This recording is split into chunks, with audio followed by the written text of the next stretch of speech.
24% of women in Ghana will face domestic violence, according to UN Women.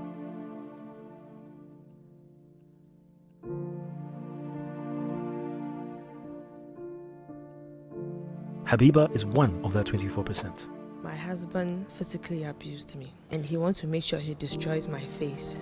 He had a ring on, punched under my eye, then blood gushed out and spilled onto the wall. Then I was just bleeding from my nose onto the ground. So he was satisfied and said, "You can have me locked up. I do not fear the law."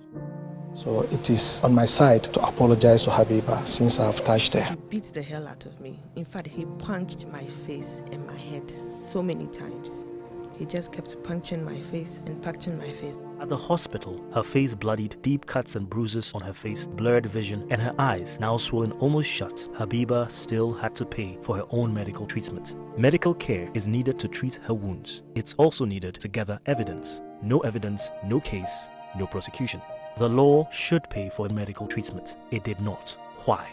Ghana has a domestic violence law. It was passed in 2007. Ghana has a domestic violence regulation. It creates a domestic violence fund. With the fund, the regulation, and the law, Habiba would have her medical treatment paid. But the fund is fundless. That's because the government has not funded it. So Habiba must pay, even though a law was passed, so she shouldn't have to.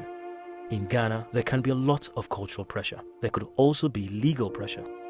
Mr. President, you're the African Union Gender Champion. Mr. President, you support gender rights. Mr. President, for Habiba and all the Habibas in our nation, for the women who stood up and those who stand down. For Habiba's daughter and all our daughters, for the boys who watched their fathers, and for the men we don't want them to become. Mr. President, don't let another Habiba suffer because of government inaction.